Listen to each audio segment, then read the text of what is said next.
দর্শক, রয়েছে কাতারস্থ দোহা শহরের ব্যস্ততম এলাকা নাজমাতে। দর্শক, আমরা ইতিমধ্যে জানি যে কাতারের উপরে ইরানের পক্ষ থেকে যে হামলা করা হয়েছে, শুধুমাত্র কাতার নয়, ইরানের পক্ষ থেকে মধ্যপ্রাচ্যের অন্যান্য দেশ সহ কাতার, কুয়েত, বাহরাইন, দুবাই, সৌদি আরব, বিভিন্ন দেশে ইরান থেকে হামলা করা হয়েছে।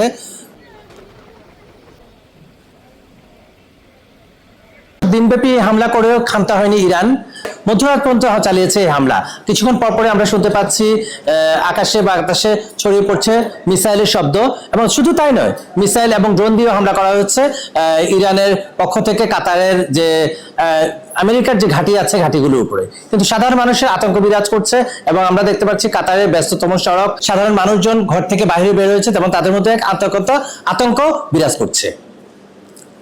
দিক বিদিক ছুটোছুটি করছে প্রবাসীরা। হঠাৎ বিকট শব্দের হামলায় দিশেহারা তারা।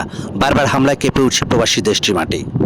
এই হামলার প্রতিবাদে কড়া প্রতিবাদ জানিয়েছেন কাতারের পররাষ্ট্র মন্ত্রণালয় বিষয়ে। দর্শক, এই বিষয়ে কাতারের পররাষ্ট্র মন্ত্রণালয় ডক্টর আল খোলাইফি ইরানের রাষ্ট্রদূতকে কড়া প্রতিবাদ জানিয়েছেন, এবং দর্শক, তিনি আহ্বান করেছেন এই ধরনের সমস্যাগুলোকে সমাধানের দিকে নিয়ে যাওয়ার জন্য।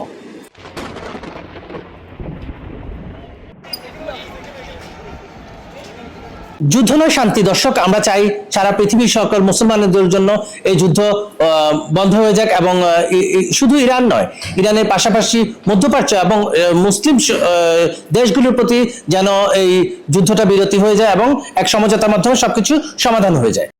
কাতার সরকারের পক্ষ থেকে মোবাইলে মেসেজ বার্তা পাঠানো হচ্ছে প্রত্যেকের সাধারণ জনগণ ও প্রবাসীদেরকে নিজ নিজ গৃহে অবস্থান করার জন্য এবং নিজেদেরকে নিরাপদ স্থানে রাখার জন্য। পাশাপাশি কাতারস্থ বাংলাদেশ দূতাবাস থেকেও পাঠানো হচ্ছে বিভিন্ন সতর্কবার্তা, এবং কোনো প্রবাসী বাংলাদেশি যেন আতঙ্কিত না হয়ে যায় এবং প্রত্যেকে যাতে ঘর নিজ গৃহে অবস্থান করেন। তো দর্শক, এই ছিল কাতার থেকে ইরানের পক্ষ থেকে মিসাইল হামলার সর্বশেষ তথ্য। জিএম আকাশ, RTV নিউজ, দোহা, কাতার।